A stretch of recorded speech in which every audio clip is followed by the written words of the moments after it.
À la conquête de la Perse, Alexandre le Grand voulait, avant de partir, prendre la bénédiction et le conseil de son ami, Shimon Hatzadik, qui, rappelons-le, était le grand prêtre, le Kohen Gadol, à l'époque du Beth Amikdash Hashani, du Second Temple. Alors, Alexandre le Grand, qui était au courant des us et coutumes de l'époque du Temple, demande à Shimon Hatzadik: je voudrais qu'on utilise les Urim Vetumim, le pectoral, qui, un peu comme un téléphone, mais bien en avance sur son temps, permettait de coder puis de décoder des questions qu'on posait à Dieu et qui nous étaient répondues. Cependant, à l'époque du Second Temple, eh bien, il n'y avait plus les Urim Vetumim.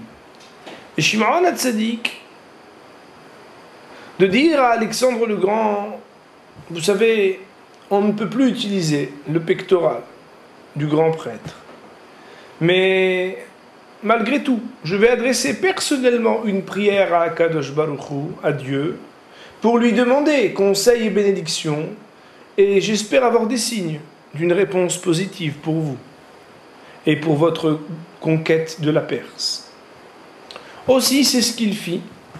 Il adressa une prière à Akadosh Baruch Hu, et Shimon Hatzadik fut répondu. D'une réponse positive, il l'a transmise à Alexandre le Grand, en lui disant que Bezrat Hashem, tu pourras conquérir la Perse. Mais Shimon Hatzadik de rajouter, en ouvrant un parchemin de Torah, mais qui n'était pas celui du Pentateuque, qui était celui du livre de Daniel, pour lire quelques phrases prophétiques. Où là-bas, il montre à Alexandre le Grand que, en Perse, il va y avoir un bélier fougueux qui va bouger à gauche, à droite, et qui va encorner tout ce qui est sur son passage. Rien ne peut l'arrêter, rien, sauf que dans le livre de Daniel, on nous raconte que tout d'un coup, un bouc vaillant et très jeune, très fort dans son âge, vint et arrêta ce bélier enragé.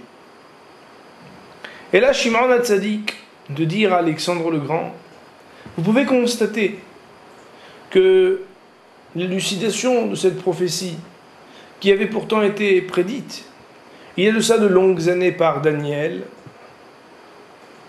fait allusion au roi de la Perse qui aujourd'hui, eh bien, dévaste tout sur son passage, est très difficile et presque invincible. Sauf que le bouc, à propos duquel il est marqué qu'il se lèvera contre le bélier, eh bien c'est une allusion à vous, Alexandre le Grand. Vous qui êtes jeune, vaillant et sage, et qui allez pouvoir avoir raison du bélier, et véritablement, par la bénédiction de Dieu et par la prophétie, faire de votre richesse aussi la conquête de la Perse. Bien sûr, très attentif à ce que lui expliquait Shimon Hatzadik, Alexandre le Grand put partir le cœur apaisé et en toute confiance, puisqu'il avait eu la bénédiction et les prophéties qui lui annonçaient sa victoire. Il allait donc aller et conquérir la Perse. À très bientôt.